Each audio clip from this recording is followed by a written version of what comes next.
Revista Literal. A verdade é a essência da tua palavra. Salmo 119, 160.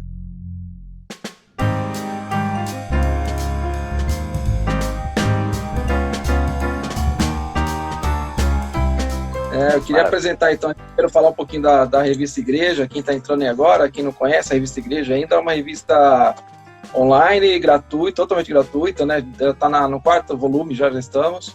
Desde 2018 a gente está com esse projeto aí. É um projeto voltado para a liderança, com temas atuais, né? Assuntos relevantes, que realmente tragam, assim, ferramentas práticas, né, para o dia a dia do líder, né? Porque a gente sabe que precisa, assim, sempre ter alguma coisa de cabeceira que você possa consultar rápido, ver algumas coisas, dicas práticas. E assim, essa é a ideia da revista Literal, né? Vem até suprir uma lacuna, na época que eu trabalhava com a revista Igreja mesmo, tinha esse propósito também, né? Era o mesmo propósito. Depois veio a Liderança Hoje, a revista também, assim, revistas, infelizmente, assim, revistas impressas hoje não tem mais espaço, né? Assim, tá muito, muito restrito. Então, a gente tá fazendo essa revista online, virtual aí, para todo mundo, quem quiser acessar lá, é o site revistaliteral.com.br. Tem todas as matérias lá, desde o volume 1, então tem o arquivo em PDF, se quiser baixar também, assim, bem prático, né? Todas as ferramentas para você poder fazer. Tá dando parabéns para você, Rafa, pelo seu livro aí. O Everton, meu grande amigo, parceiraço de ministério, o cara é fera. Legal. Um abraço, Everton.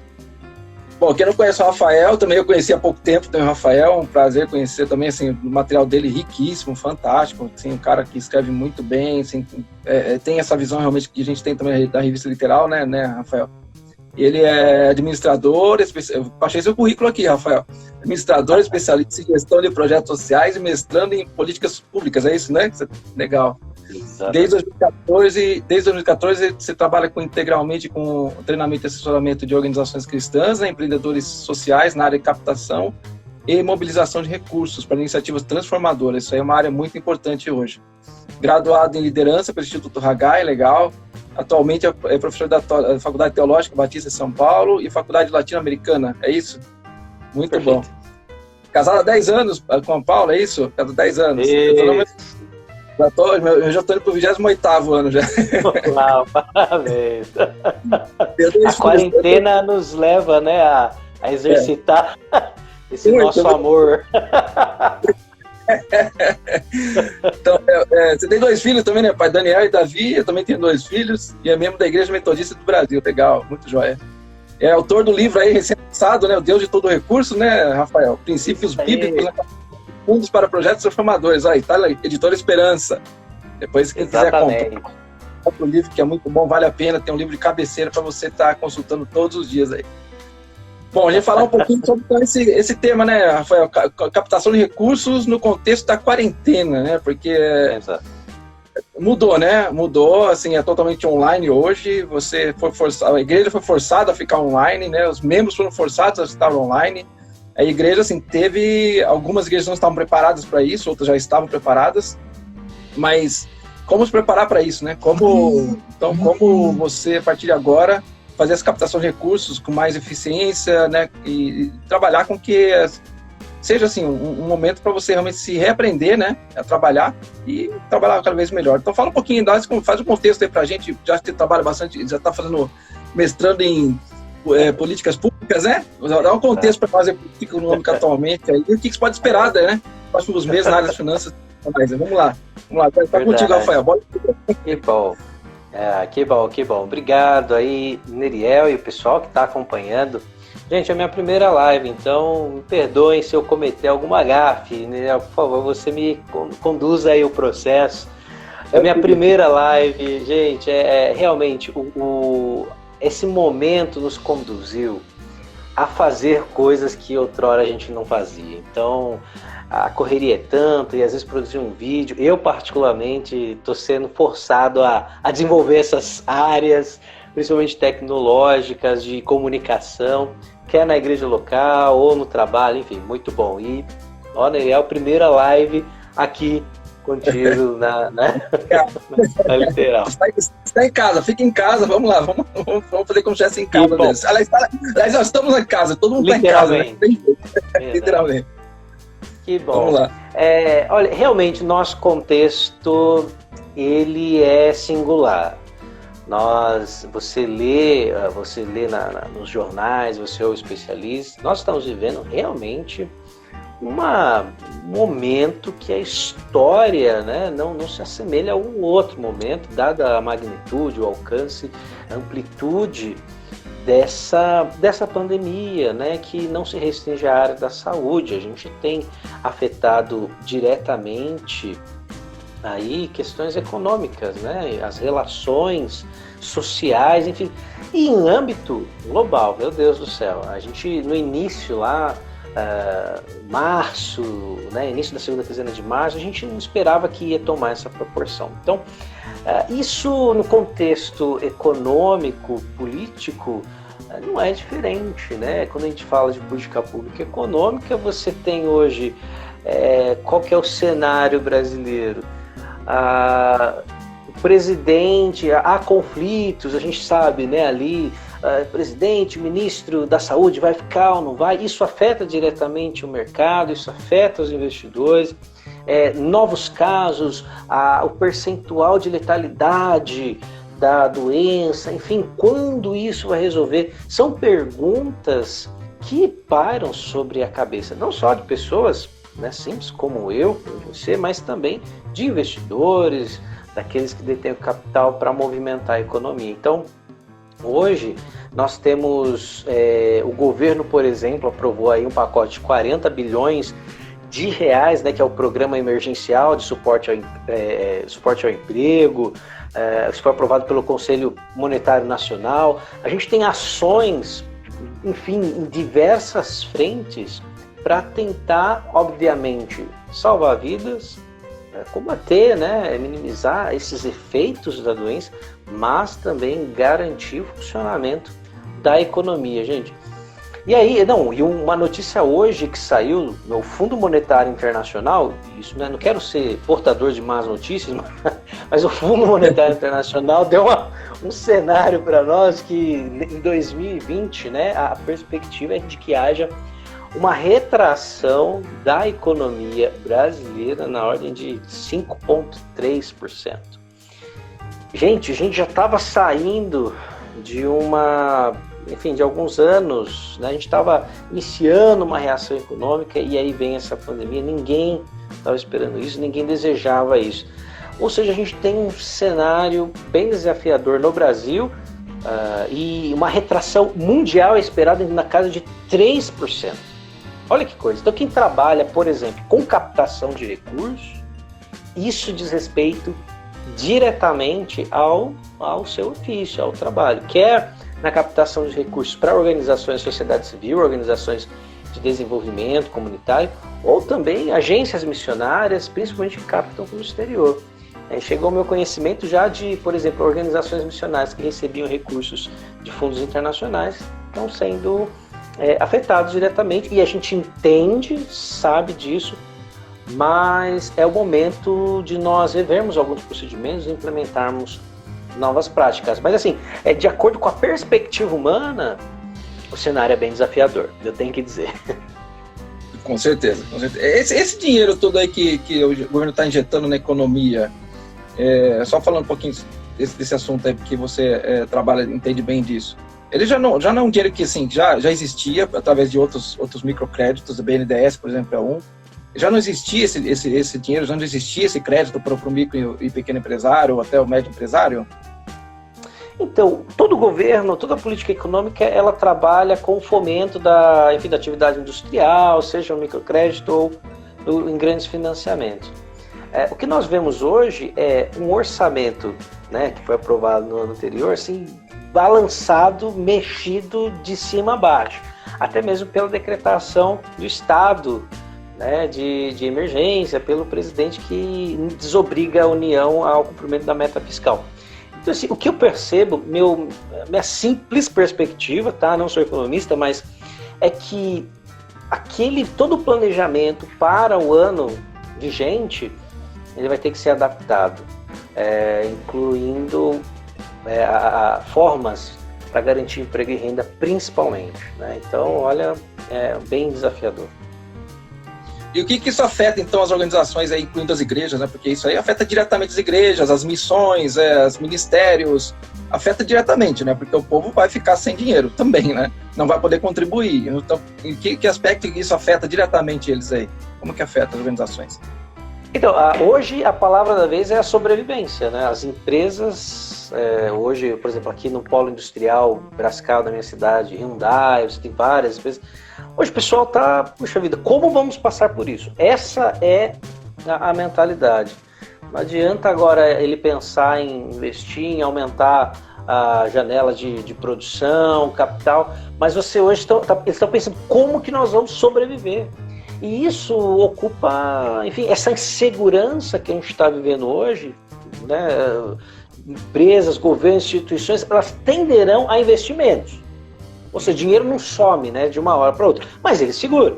Se há um ambiente de incerteza, de insegurança, opa, vamos ver, espera um pouco, segura esse dinheiro, né? Não, o dinheiro passa a circular menos, e aí você vê como que vai ficar para depois retomar algumas ações de investimento, ampliação, enfim. O orçamento público está limitado. Imagina quantos milhões estão sendo gastos em situações emergenciais.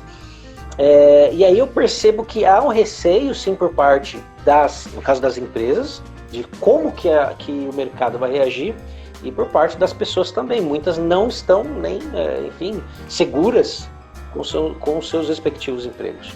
Então é esse cenário que a gente tem, né, hoje. Uhum. Mas assim, e as igrejas, como que as igrejas vão lidar com isso a partir de agora, Rafa? Vamos lá falar um pouquinho das igrejas, né? Como que as igrejas vão lidar com isso a partir de agora? Como é que vão ser afetadas diretamente, né? Então, como que eles vão lidar com isso? Que forma que eles podem ver isso como uma oportunidade e realmente abraçar isso e transformar isso numa oportunidade? Olha, as igrejas, pelo que eu tenho conversado com o pessoal, elas já sentem diretamente diminuição na arrecadação. Obviamente, você tem aquelas que têm alicerçado seu funcionamento nas reuniões e as arrecadações através dos períodos coletivos de oferta. Poxa vida, você tem, né, você não tendo esse efeito do coletivo, de uma sensibilização por parte do pastor, daquele que está coordenando esse momento de oferta coletivo, isso eles já sentem diretamente. Outra, a média, de acordo com a pesquisa Brasil de Doação, o perfil do doador brasileiro é de em torno de 40 anos. Né? Você pode conferir isso, o Instituto de Desenvolvimento do Investimento Social dá um perfil clássico do doador brasileiro. Primeiro, ele é mulher. Segundo, em torno de 40 anos. Então, pode ser, né, é jovem, claro, mas pode ser que algumas pessoas não estejam familiarizadas com outras formas, por exemplo, de ofertar, de doar, quer uma transferência eletrônica. Tudo isso é muito novo.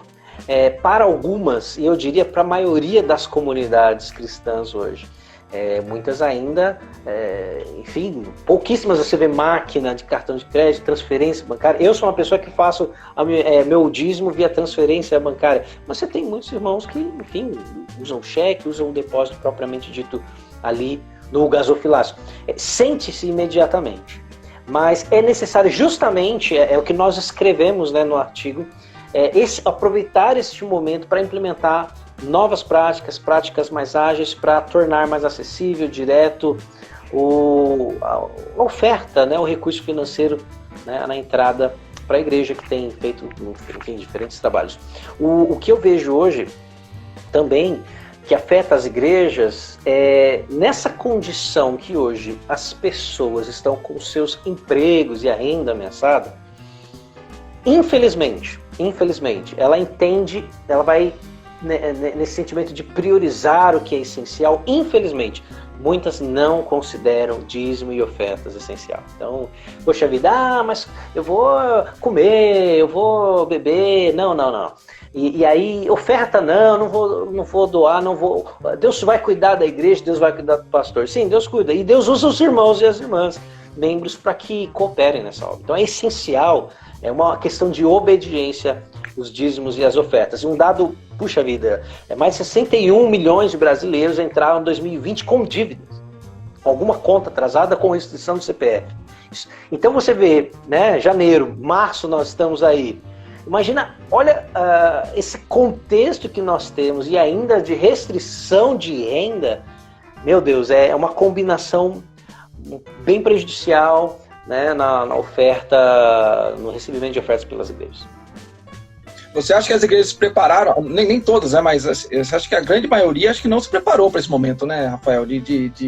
Porque assim, pegou todo mundo de surpresa, vamos dizer, até o governo, né, até o Brasil, até o mundo inteiro pegou de surpresa, né? Porque realmente ninguém está preparado para uma pandemia assim, mundial, algo que foi assim, totalmente atípico. Eu nunca vi isso na minha vida. Então, assim, acho que as igrejas também não se prepararam, né? Porque no seu artigo, por exemplo, aqui na revista Literal, você cita que 70% dos brasileiros, mais de 70% dos brasileiros são conectados na rede mundial. Ou seja, mais de... Né? Então, assim, mas esse número acho que não corresponde ao número real da igreja, vamos dizer assim, ou corresponde. Exato, você tem diferentes perfis, aspectos regionais, até mesmo tradicionais. Tem igrejas que não têm essa abertura com relação a recebimento de oferta na máquina de cartão, enfim. Eu acredito que todos os caminhos são válidos, né? O que a questão é receber o ato em si da oferta, da entrega do recurso financeiro propriamente dito. Mas é fato que encontra-se muita resistência, novos modelos de recebimento de ofertas, de doações de recursos financeiros. E hoje, né, a realidade está sendo ali quebrada, está sendo, puxa vida, os pastores, a liderança está sendo conduzida a pensar de uma forma diferente, de uma forma mais criativa e inovadora. Não é pecado você ofertar, você disponibilizar diferentes formas de recebimento de recurso financeiro. Eu costumo dizer que quem define o canal, a forma, é o mantenedor, é o doador. As igrejas, sejam as demais organizações cristãs, precisam estar prontas para responder a essa forma que o mantenedor financeiro vai desejar consumar a sua oferta ou a doação. Então, puxa vida, se é cartão de crédito, ok, se é recurso, dinheiro em espécie, ok, se é boleto, ok. Não cabe, né? Cabe à organização receber esse recurso financeiro e não limitar, porque quando você limita, você desestimula o ato de ofertar, de doar. É isso que eu tenho acreditado. É um paradigma, né, Rafael? Assim como o marketing também é um paradigma até hoje nas igrejas, né? Tem muita resistência à palavra marketing, né? Muita resistência ainda, que é a minha área. Acho que assim, há muitas barreiras e muitos paradigmas que precisam ser quebrados ainda dentro da igreja, né? Que não há nenhuma restrição a essa questão de você fazer doação através do cartão, através da transferência bancária, ou até com uma maquininha, né? Não há, porque todo mundo anda com cartão hoje, muita gente não anda com dinheiro no bolso, né? Então não há paradigmas, né, que precisam ser quebrados. Eu trouxe realmente, inclusive no artigo, que foi muito oportuno, não é, Nerel? Essa edição da revista, A Igreja no Tempo Digital, na Era Digital, né? No artigo, eu faço justamente esse detalhamento do crescimento, né? A Associação Brasileira responsável por essa movimentação de cartão de crédito, ela revela um crescimento de 17% no uso desta modalidade de pagamento. Poxa vida, você dispor de o que a gente chama de gateways de pagamento, que são PagSeguro, PayPal, Mercado Pago, de uma forma que a qualquer hora, 24 horas por dia, 7 dias por semana, a sua instituição ela pode receber ofertas, doações, recursos financeiros. Por que não utilizar? Por que abrir mão disso, né? É o que nós temos conversado, tem a ver com quebra de paradigma. Legal, muito bom. Bom, você quer acrescentar alguma coisa do artigo aqui que você escreveu, né, na revista? Puxa vida, escrever esse artigo foi algo muito bacana. Quem não leu, eu compartilhei na minha página, compartilhei a revista toda e também alguns prints. Mas fazer esse levantamento e falar sobre o assunto, onde você tem 46% da população mundial nas redes sociais, foi muito bom, porque é um espaço muitas vezes não utilizado pelas igrejas. Hoje a gente vê movimento totalmente diferente. Você tem culto ao vivo, você tem culto das crianças ao vivo, você tem culto dos jovens na live, enfim. E aí eu acho que esse momento foi até oportuno para despertar a igreja a ocupar esses espaços. E especificamente na área de captação de recursos, eu entendo também que foi bem oportuno para provocar as lideranças, os gestores a explorar outras modalidades que outrora, enfim, por tradicionalismo não estavam sendo exploradas. Legal, muito bom. Quem entrou depois na sala aqui, no bate-papo nosso aí, o site da Revista Literal, revistaliteral.com.br, essa última edição traz justamente esse tema, que é a igreja na era digital. A gente escreveu lá antes, aliás, essa edição já estava, o Rafael nem sabe, essa edição era para ter saído em janeiro de 2019, não saiu em 2020, ou seja, tudo preparado, a gente Deus preparando o tempo certo, e justamente na época que a igreja está enfrentando esse desafio. Isso é muito legal. Fala Veja que és profeta, Neriel. Exatamente. Fala um pouquinho para nós, então, da importância do planejamento de captação de recursos para as organizações cristãs e de transformação social. Fala um pouquinho para nós sobre esse tema agora. Olha, eu tenho percorrido aí vários estados brasileiros. Eu fico assustado, às vezes, quando eu faço uma pergunta para o auditório. Quantos de vocês dispõem de um plano de captação de recurso? E aí você vê 2, 3 mãos se levantando. Puxa vida, o plano de captação, o planejamento de captação de recurso é essencial para a sustentabilidade das organizações. Esse é um documento que norteia as ações das organizações, sejam elas agências missionárias, organizações de desenvolvimento comunitário e até mesmo igreja. São documentos que embasam essas ações na busca de recursos, desenvolvimento de parcerias e estratégias. Esse documento ele permite uma análise de cenário, debilidades, forças, enfim, potenciais ameaças. O documento, o plano de captação de recursos, ele faz uma análise fria de como hoje você está na questão de orçamentária e também desenvolve oportunidades de parceria. Então, o que eu considero hoje, as organizações, eu recebo algumas mensagens, recebo alguns contatos de pessoas que, puxa vida, o que você tem ouvido, o que você tem de dicas? E é aí que eu falo, puxa vida, começar de tudo é ter um plano de captação. Porque a organização, nesse momento que a gente se encontra, ela está perdida se não tiver um plano, um norteador. Puxa vida, tendo um plano, tendo um documento norteador, já enfim, já é um momento desafiador, quanto mais sem um documento que permite essa gestão mais assertiva, mais eficaz e principalmente efetiva dos recursos recebidos. A questão, eu falo, que não é nem você pedir, mas por que as pessoas contribuirão com a sua causa? Por que as pessoas vão doar para a causa, vão doar para aquele projeto, para aquele programa? Nós, como instituições, precisamos dar respostas concretas, respostas bem objetivas. Então, por isso, da importância do planejamento.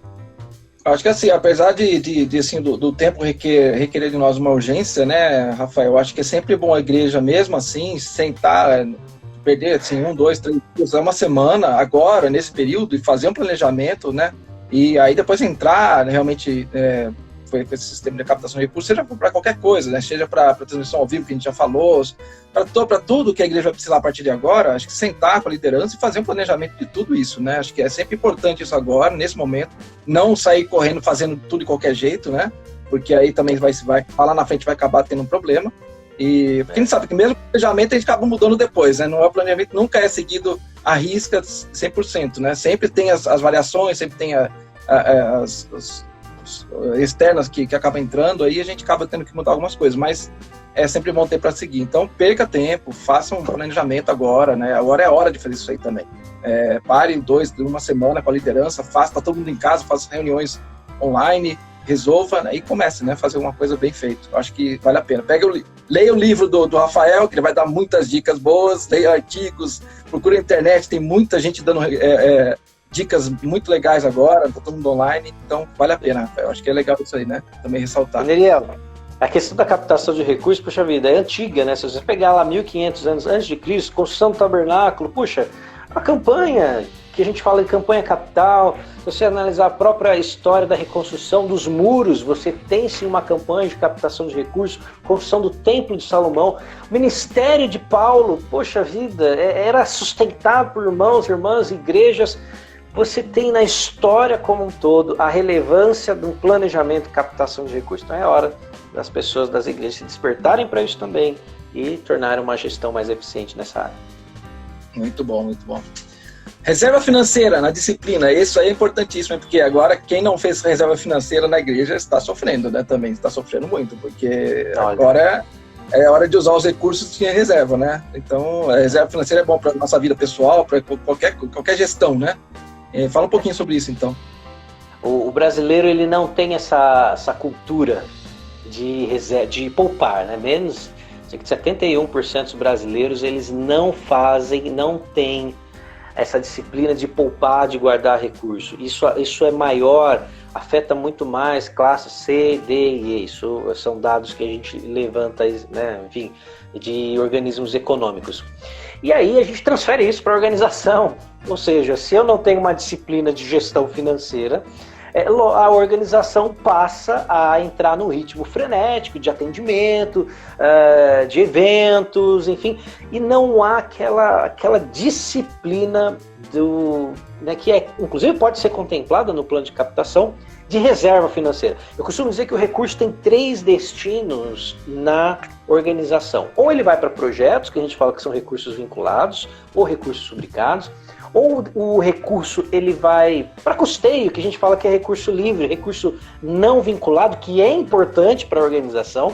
Eu falo que não é nem só de pão viverá o homem e nem só de projeto viverá a instituição. A instituição precisa pagar, enfim, tem suas despesas diversas que não estão atreladas muitas vezes a programas e projetos. E o terceiro destino que eu falo e as pessoas se assustam é reserva financeira, reserva de emergência. Poxa vida, eu preciso contemplar no meu planejamento reserva financeira? Sim, deve contemplar, justamente para momentos como esse, né? Eu conheço organizações que têm um volume considerável, né, em suas respectivas reservas financeiras, mas é isso que garante a ela a condição de continuar executando seus projetos, né, num período onde as doações passam por sazonalidade, né?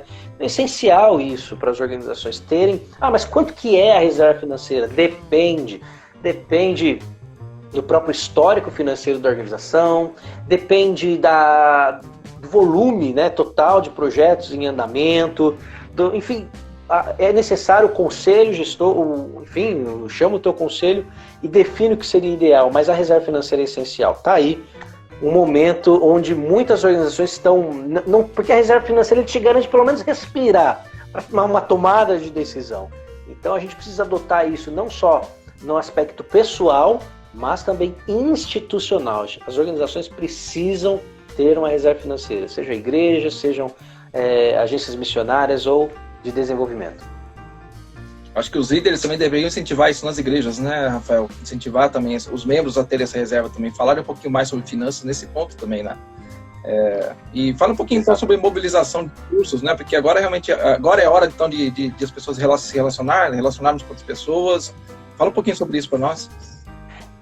A base de captação de recursos é pessoa física. As pessoas, às vezes, muitos iniciantes na área de captação de recursos, puxa vida, vamos já para governos, vamos para as empresas, ok, isso não é errado, é importante, são recursos importantes, mas a base de captação de recursos, a base da sustentabilidade financeira das instituições são pessoas físicas. Quanto maior o número de pessoas no seu rol de mantenedores, menos volátil vai ser essa oscilação de entrada e saídas, né, de apoiadores. Então, a organização deve investir em pessoas. O processo, há uma identificação por parte do mantenedor, doador, com a causa, enfim, com a cultura, os projetos envolvidos. Então, a organização como um todo, ela precisa investir nisso. Eu vejo muitas instituições desprezando um pouco o potencial da doação via pessoa física. Isso não pode acontecer. Eu recomendo que você contemple e muito isso na sua estratégia de captação de recursos. E, gente, uma frase do professor Marcelo Stravis, uma das pessoas de referência nessa área de captação de recursos, ele fala, vou parafrasear ele aqui, ele diz que nós precisamos investir em relacionamento, em pessoas, em termos parceiros, e o dinheiro, ele é uma consequência disso. E muitas vezes a gente inverte esse negócio, a gente prioriza o dinheiro, prioriza só esse retorno, né? A gente usa muitas vezes pessoas, mas não investe em relacionamento. E uma frase específica da Mônica de Mesquita, que trabalha com recursos e missões, tem um livro publicado nessa área, ela diz que o relacionamento, né, é o sucesso na área de captação de recursos. Então, precisamos nos envolver com pessoas, há uma identificação, uma conexão com pessoas. As pessoas vão contribuir, vão apoiar, se elas se identificarem, se houver vínculo, e vínculo há com pessoas. Então a área de muitas vezes de captação de recursos, ela recebe o nome de relacionamento ou relações institucionais, justamente porque relações têm a ver com esse convívio, com essa conexão. Gente gosta de gente. Então eu recomendo um reforço, uma atenção especial na área de relacionamento das instituições. E agora, assim, as pessoas estão em casa, né, Rafael? Estão todo mundo lá. Quem não fez esse trabalho assim, corpo a corpo, agora tem que fazer virtualmente, né? De algum outro jeito, né? De alguma outra forma. Então, há várias ferramentas, tem muitas ferramentas para você poder utilizar. O WhatsApp é uma delas, né? E o WhatsApp é uma coisa mais pessoal, né? Vamos dizer assim, né? Que você consegue ter um contato mais direto com a pessoa. Então, assim, é hora das igrejas utilizarem as ferramentas, né, disponíveis online para poder criar esse vínculo, né? Também.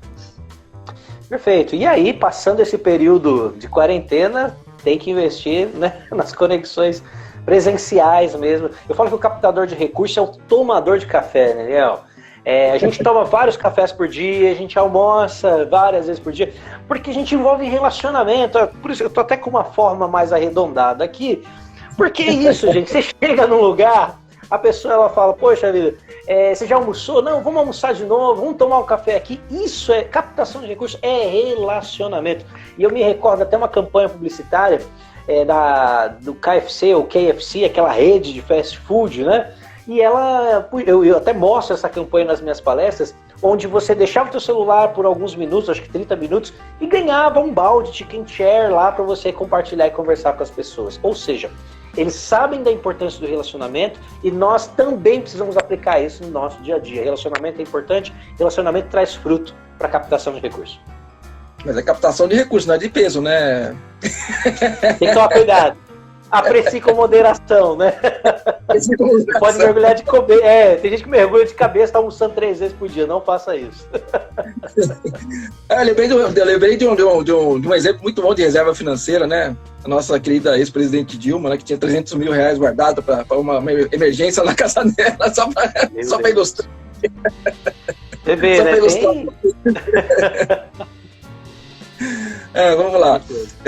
Boas práticas de governança, então, vamos falar um pouquinho sobre isso. Transparência na gestão dos recursos. Transparência é importantíssima, né? Isso aí as empresas precisam prezar bastante, as igrejas principalmente precisam ter um demonstrativo aí anual, ou sei lá como, mas precisa realmente ter essa transparência um pouco mais viva, né? Fala um pouquinho para nós sobre isso aí. Exatamente. Hoje você tem no Brasil, hoje é um dado atual do IPE, mais de 781 organizações da sociedade civil, né? Acho que só igrejas mais de 99 mil, né? Instituições religiosas. Poxa vida, né? Nessa hora onde todo mundo está pedindo, onde todo mundo está querendo sensibilizar o doador, a conduta ética, a transparência é fundamental, né, na captação de recursos. Nós precisamos absorver isso, né, na cultura organizacional, seja igreja, seja organização de desenvolvimento. Então, hoje, por exemplo, você tem a Associação Brasileira de Captadores de Recursos, eu recomendo, inclusive, se você que está aí assistindo, acesse o site captadores.org.br, uma boa fonte de pesquisa, uma boa fonte de consulta, de editais, enfim, de informações muito relevantes. E aí você tem lá, por exemplo, o estatuto, primeiro, o Código de Ética em Captação. Olha, Código de Ética do Captador de Recurso. Você tem o Estatuto dos Direitos do Doador, do Mantenedor. Gente, são informações muito importantes que precisam balizar as ações das organizações nessa área de captação de recursos. Captadores de recursos? Sem recursos, é captadores.org.br. Só captadores, isso. APCR, Associação Brasileira de Captadores, dos Captadores de Recursos. Corrigir aí, então tá aí, pessoal. Isso. é uma fonte muito boa, né? Outro aspecto que deve ser, enfim, dado uma ênfase, é dos relatórios, prestação de contas. Poxa vida, os mantenedores, eles têm direito de saber o que é feito com o recurso, né? Que ele investe, ele tem direito de saber da missão, da visão da organização, ele tem direito de saber quem compõe a diretoria, o conselho. Você vê que são informações muito básicas, que podem constar, aliás, devem constar no site das instituições, mas que muitas falham nesse aspecto. Então, quando a instituição informa no seu site sobre a visão, missão, valores, o seu corpo diretor, um relatório anual de desempenho, ela está atendendo a requisitos éticos em captação, princípios de governança, né, muito importantes no processo de decisão de doar, de apoiar ou não. Então, realmente é muito importante a gente observar esses princípios. Você tem hoje o selo Doar, que é um selo promovido pelo Instituto Doar, que você, enfim, tem premiações hoje, melhores ONGs do Brasil, que atendem requisitos de transparência e governança. Né? Enfim, é muito importante. Eu recomendo que vocês, quem tá aí, os gestores, que vocês conheçam e apliquem esses princípios essenciais que vão ser diferenciais na captação de recursos. Legal. Fala um pouquinho, então, do teu livro, então, esse lançamento aí que você colocou, Deus de Todo Recurso, né? Então, quando a gente fala Deus de Todo Recurso, né, as pessoas às vezes podem confundir um pouco, né? Não sei se essa confusão foi proposital. Porque então, mas Deus que tem todo recurso, Deus que vai prover, Deus que vai garantir o sustento da igreja, o meu sustento, eu não preciso fazer nada, né? Muitas pessoas podem pensar assim. Então, fala um pouquinho sobre o livro, qual é a sua intenção, qual é a sua ideia para escrever essa obra aí, fantástica. Gente, tá aqui, ó, livro Deus de Todo Recurso. Acesse o site deusdetodorecurso.com.br. O livro, puxa vida, eu sempre gostei de escrever. E eu voltei do Haggai em maio de 2019, eu voltei desafiado a concluir essa obra. Enfim, eu gosto muito da área de captação de recursos e queria produzir algum material para instruir, principalmente agências missionárias, igrejas, na atividade de captação de recursos. Ora, a Bíblia, ela é fonte de instrução para todas as áreas do homem, das relações humanas, né? E aí eu falei, puxa vida, como que um captador de recurso, ele pode ser instruído com base na palavra de Deus, nas escrituras, em seu procedimento, em sua postura no trabalho de captação e mobilização de recursos. Ora, puxa vida, né? Deus orienta Josué a meditar na lei de dia e de noite. Puxa vida, então como que eu conecto as Sagradas Escrituras ao meu trabalho diário? Foi aí que surgiu a ideia de analisar alguns textos bíblicos e aprender a extrair princípios práticos para, enfim, mobilizadores de recursos em diferentes áreas de atuação, não só na agência em questões de avanço missionário ou plantação de igreja. Poxa, o livro é composto de alguns capítulos que justamente analisam textos e aí extraem-se princípios para esse trabalho. Poxa, e aí, gente, quando a gente fala o Deus de todo recurso, você apontou muito bem, que se eu sirvo ao Deus de todo recurso, então eu não preciso fazer nada, né? Eu não preciso planejar, eu não preciso, poxa vida, só basta eu, né, ficar aqui sentado, orando, esperando do céu cair uma mala de R$1 milhão. E não é, gente. Nós entendemos que, eu uso uma frase, né, a obra é de Deus e os recursos também. Cabe a nós, como gestores, como empreendedores do reino, como obreiros, estarmos intimamente ligados àquilo que Deus quer realizar, aos projetos de Deus, porque certamente Ele vai prover, porque não é o meu projeto, não é o seu projeto, Miguel. Certamente, se temos uma vida de dependência, de comunhão, de devoção ao Senhor, seremos conduzidos a realizar planos que provêm de Deus. Então, um exemplo, a frase vem do texto de 1 Crônicas 29, eu vou ler aqui se você me permite, 29 versículos 12 e 14, quando o contexto é Davi, né, conduzido a construir um templo, enfim, e aí ele inicia, conclama o povo a participar, e a gente tem esse versículo, que diz assim, verso 12, riquezas e glórias vêm de ti, tu dominas sobre tudo, e na tua mão há força e poder. Contigo está o engrandecer